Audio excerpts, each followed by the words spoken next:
சோத்திரம் கத்தாவே சோத்திரப்பா. இந்த ஆடியன் சாராமல் சேனலை யாரெல்லாம் பார்த்து கொண்டிருக்கீங்களோ உங்கள் தேவைகளை ஏசப்பா சந்திப்பார்.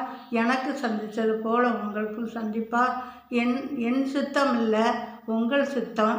உங்களுக்கு என்ன தேவையோ அதே போல் உதவி செய்வேன் என்று இந்த சபத்து மூலம் பேசினார். அடியானுக்கு சொந்த வீட்டை கேட்டு போராடி ஜெபித்தேன். எனக்கு ஒரு சொந்த வீடை ஏற்படுத்தி கொடுத்துருக்கார். அவரு கட்டி கொடுத்த வீடு, நான் கட்டலை. எல்லா புகழும் ஏசப்பாக்கே வந்து சேரும். நான் 5 பைசா இல்லாமல் தான் இந்த வீடை கட்டினேன். இன்னும் எனக்கு கடன் 3 லட்சம் ரூபா கடன் இருக்குது. இந்த முதிய வயதில் ஏசப்பா எனக்கு சொந்த வீடை கட்டி தந்திருக்கார்.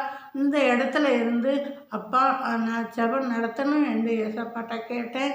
இந்த எல்லையிலேருந்து வாரத்தில் ஒரு நாள் நான் ஜெப கூட்டம் வைக்க போகிறேன், ஜெபம் நடத்த போகிறேன்.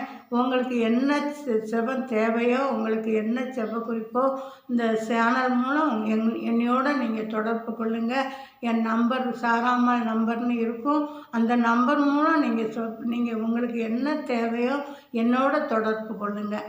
என்னிடம் நீங்கள் பேசலை, ஏசப்பாட்ட பேசுங்க. கழுதையின் வாயை திறந்தது போல் என்னுடைய வாயை ஏசப்பா திறந்துருக்கா. இந்த சேனலை யாரெல்லாம் பார்க்கீங்களோ உங்களுக்கு என்ன தேவையோ இந்த யூடியூப் சேனல் மூலம் எனக்கு ஃபோனில் ஜெபத்தில் நீங்கள் கேளுங்க. உங்கள் தேவைகளை ஏசப்பா சந்திப்பார். இந்த ஜெபத்தை இதோடு முடித்துக்கொள்கிறேன். நன்றி.